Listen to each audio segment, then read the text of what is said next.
장밋빛 조명이 은은하게 비추는 호텔 라운지 한쪽, 여유로운 클래식 음악이 깔린 가운데 백발이 은은하게 빛나는 남자가 노트북 화면을 천천히 덮었다. 그는 올해 61, 이름은 강혜윤. 누가 봐도 나이가 든 티가 났지만 깔끔하게 다려진 수트와 곱게 빗은 흰 머리칼에서 풍기는 기품은 쉽게 눈길을 사로잡을 만큼 돋보였다. 회장님, 오늘은 이 정도로 정리하시죠. 비서가 조용히 다가와 다음 일정을 확인시켜줬다. 강혜윤은 잔잔히 웃으며 손짓을 했다. 알았어. 오늘은 더 늦어도 돼. 잠시 뒤 내가 볼 사람이 있어. 이 호텔을 예약해뒀거든. 그렇게 말하며 안경을 벗어 주머니에 넣었다. 별로 피곤해 보이지는 않았지만 그는 오늘을 위해 일과를 일찍 끝냈다. 사실 오늘은 비밀스럽고도 흥미로운 약속이 있었다. 바로 27의 젊은 여성, 설인과 만나는 날이기 때문이다. 설인. 처음 만난 건 한 달 전, 어떤 지인 모임에서였다. 거기서 우연히 눈길이 닿아 인사를 나누게 됐는데 나이는 많아야 20대 후반처럼 보이는 여성이었다. 하얀 티셔츠와 청바지만 입었는데도 왠지 모르게 단정하면서도 세련된 느낌이었다. 보통 나이 차가 이렇게 많이 나면 안면만 트고 넘어갈 일인데 설인이 먼저 강 회장님, 제 사업 아이디어에 대해 궁금한 게 있어요라며 자신감 넘치는 모습으로 말 걸어온 덕에 대화가 길어졌다. 그렇게 몇 번 만나보니 고루한 분위기를 예상했던 그도 설인의 화사한 에너지가 꽤나 호기심을 자극했다. 겉으로 보면 누가 봐도 완전히 다른 세대라 할 만한 차이인데 두 사람 모두 신기하게 같이 있으면 편안한 감각을 느꼈다. 혜윤 스스로도 이제 그런 나이는 지났는데라고 중얼대면서도 마음 한켠에서 설렘 같은 것을 억누르기 어려웠다. 설인 또한 회장님이요? 별로 어려운 느낌이 안 들어요. 그냥 품격 있어 보이시고 매너가 깔끔해요라는 식으로 의외로 스스럼 없이 다가왔다. 적당한 시차를 두고 이어진 몇 번의 점심 미팅 끝에 어느 날 설인은 회장님, 혹시 저녁 때 술 한잔 하실래요? 저번에 와인 얘기하신 거 궁금해서라며 먼저 제안했다. 혜윤은 흠칫했지만 머뭇거릴 이유도 없었다. 살면서 수많은 사람을 만나왔지만 이처럼 마음이 편해지면서 동시에 묘하게 가슴이 뛰는 느낌은 꽤 오랜만이었다. 그렇게 첫 와인 모임에서 혜윤은 자기 나이가 6살 위인 설인 부모 세대임을 떠올리며 이건 아니지 않나 싶다가도 막상 설인이 환하게 웃으며 건배 제스처를 취할 때마다 그 생각이 사라졌다. 회장님, 너무 거리를 두진 말아주세요. 같이 한잔하면서 대화 나누는 게 전 편해요. 제 나이를 보지 마시고 그냥 설인이라고 자연스럽게 불러요. 설인은 왠지 맑은 목소리로 그렇게 말했고 혜윤도 미소를 지으며 알았네. 설인이라고 대답했다. 그리고 그날 밤 술이 조금 들어간 상태에서 설인이 먼저 회장님, 사실은 저도 이제 갓 사회생활 시작했는데 일도 힘들고 누군가에게 기대고 싶은 마음이 있달까요? 그래서 회장님처럼 포근한 어른이 좋기도 해요라고 솔직히 털어놨다. 혜윤은 묘하게 가슴이 뛰었지만 그 순간 지금 60대인 내가 이 젊은 친구와 무얼 하겠어라고 이성을 붙잡았다. 하지만 이성이 매번 승리하지는 않는다. 그날 귀갓길, 설인이 택시 타려 했는데 이상하게 발걸음이 같이 향해 둘이 한 차에 올랐다. 그리고 택시 안에서 스치듯 손을 잡고 잠시 시선을 마주쳤다. 노골적인 말은 없었는데 서로 미묘한 기류가 흘렀다. 그때 혜윤이 먼저 무슨 생각이 있나, 혹시 더 이야기할까라고 제안했고 설인이 좋아요. 그럼 근처에 괜찮은 라운지가 있어요라며 안내했다. 결국 늦은 시각까지 대화를 주고받다가 잘 참은 덕분에 그날은 각자 집으로 들어갔다. 그러나 이대로 쏘아올린 감정이 그냥 잠잠해질 리 없었다. 한 번 혹시라도라는 가능성을 본 이후 두 사람은 연락을 더 잦게 주고받았고 잦은 만남 속에서 점점 말투도 더 가까워졌다. 곧 회장님이라 부르던 호칭이 혜윤 선배 혹은 그냥 혜윤 씨로 바뀌었고, 혜윤 쪽도 설이나라고 편하게 불렀다. 그리고 어느 주말 저녁, 둘은 드디어 호텔 레스토랑 예약을 하고 격식 있는 자리에 함께 앉았다. 그날 설이는 우아한 원피스를 입고 나타났는데, 혜윤은 순간 이건 정말 40년 넘게 차이가 나는 것 같지 않네 하고 떠올랐다. 물론 사소한 행동이나 말에서 젊은 느낌이 확 났지만, 그녀가 보여주는 성숙함과 자신감이 깜짝 놀랄 정도였다. 식사를 하다가 2차로 호텔 라운지 바에서 위스키를 마시고, 역시나 밤이 깊어지자 혜윤이 늦었으니 내가 차로 모셔다 주겠다고 말했는데, 설이는 고개를 살짝 기울여 한마디를 더했다. 집에 바로 가고 싶진 않아요. 그냥 조금 더 있어 주시면 안 돼요? 이 말이 사실상 암시하는 바가 명확했는데, 혜윤도 순간 두근거리는 마음을 멈출 수 없었다. 응, 괜찮다면 나도 더 있고 싶네. 그렇게 둘은 호텔 방을 잡아 들어갔고, 별다른 망설임 없이 서로를 끌어안았다. 혜윤으로선 60세가 넘은 나이에 이런 일이 벌어지리라곤 상상도 못했지만, 그날 밤 무슨 말을 했는지조차 잘 기억 안 날 정도로 격렬한 열정에 빠져버렸다. 아침이 밝았을 때 혜윤은 문득 죄책감이 엄습했다. 나도 가정이 있고 나이를 고려하면 별로 어울리지 않는 관계인데 이렇게까지 해버렸네. 그런 생각이 맴돌았지만 침대 건너편의 설인이 살짝 이불을 끌어안고 자는 모습이 너무나 평온해 보여서 쉽게 그 곁을 떠나고 싶지 않았다. 그리고 잠시 뒤 설인이 눈을 뜨더니 조용히 웃으며 어제 진짜 대단했어요. 혜윤 씨, 의외로 체력이 좋으시네요. 라고 속삭였다. 나이 들어 체력 없어졌을까 걱정했던 혜윤도 그 말을 듣고 괜히 쑥스러운 자부심이 생겼다. 그렇게 둘은 아침도 함께 먹고 각자 일정에 맞춰 헤어졌지만, 이미 돈 많은 60대와 젊은 여성이 함께 보내는 묘한 관계가 시작된 것이다. 이후 두 사람은 숨가쁘게 데이트를 이어갔다. 혜윤이 경제력이 넉넉하니 설인에게 뭔가 고급 레스토랑이나 품위 있는 스파, 호캉스를 자주 제공했다. 그리고 설인은 저 이런 거 처음이야. 누가 나한테 이렇게까지 해줄 줄 몰랐어요 라며 감탄을 아끼지 않았다. 혜윤은 현명했으니 누군가에게 들키는 것을 피하려 적당히 외곽 지역이나 인근 도시의 호텔을 이용했고, 오랜 지인이 운영하는 곳도 있어 입소문이 나기 어려운 루트를 택했다. 그래도 드러나지만 않으면 이 관계는 둘 다 만족스러울 수 있었다.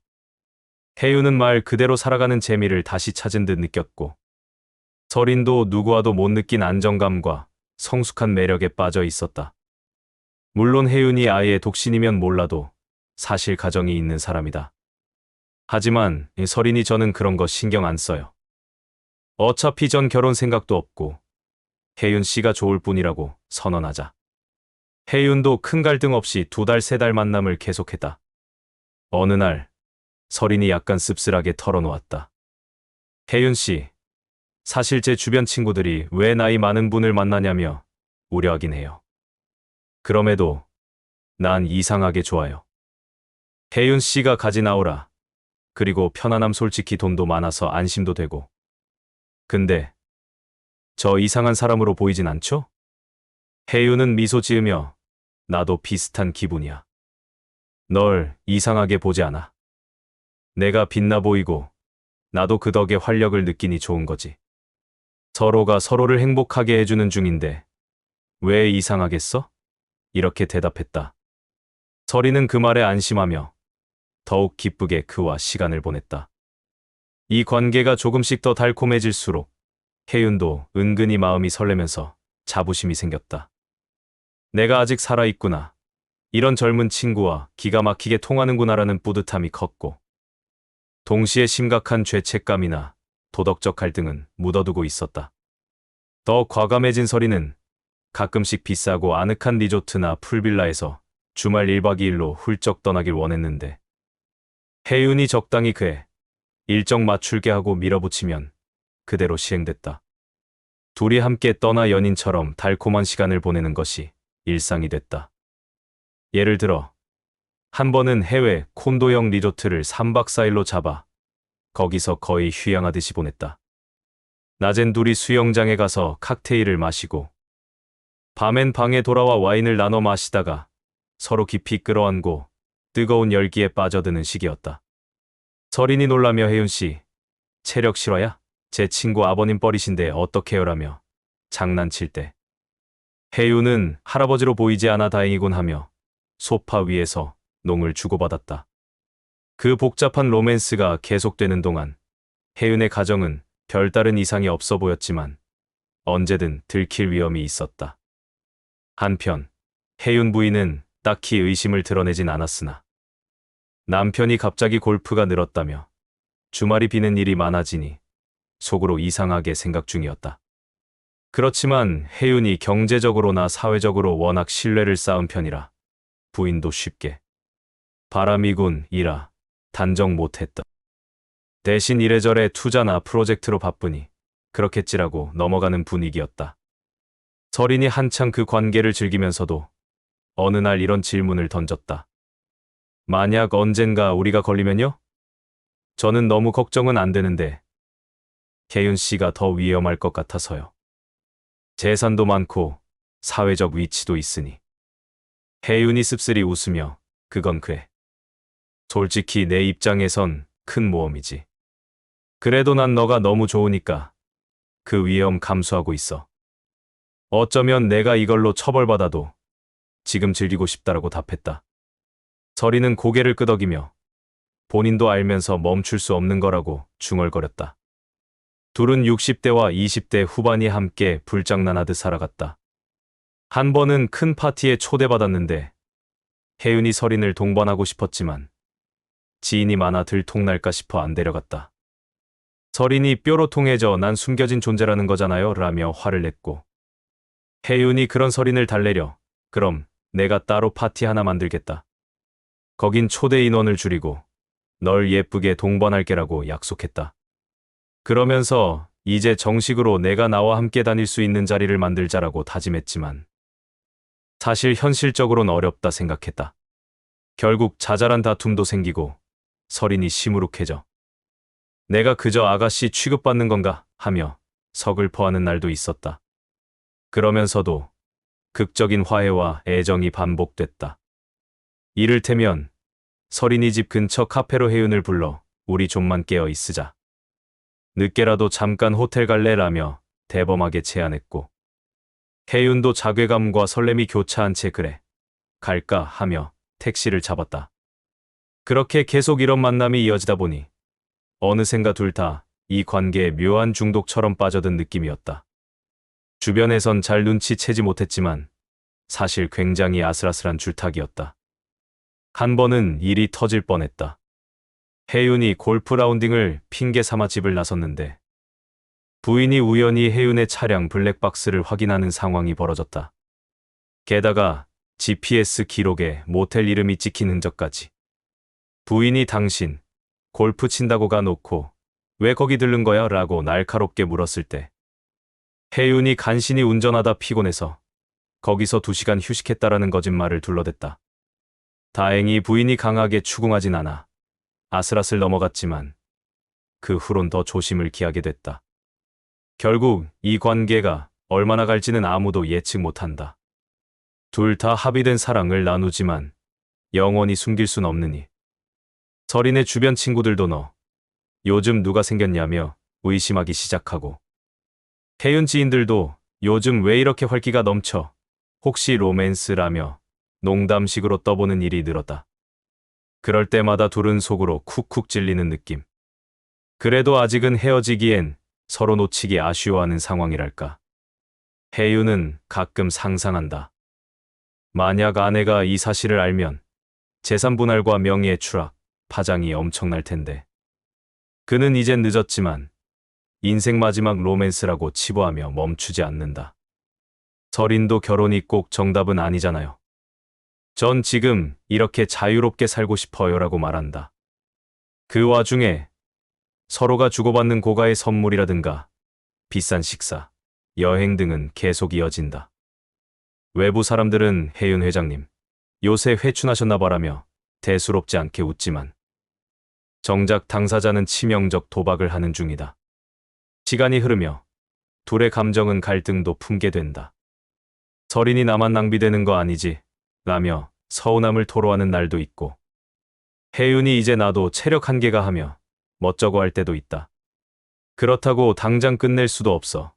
언제든 마지막이 찾아올 수 있는 줄 알면서도 한 번쯤 경험하는 금단의 열정에 몸을 맡기는 중이다. 이 글을 읽는 분들이라면 분명 찬반향론이 갈릴 것이다. 돈 많은 60대와 젊은 여성이 어울리냐, 말이 되냐거나 이건 둘 다 중독된 거 아니냐라는 지적이 자연스럽다. 본인들도 그 위험성을 모를 리 없지만 인간은 때때로 이성보다 감정이 앞설 때가 있다.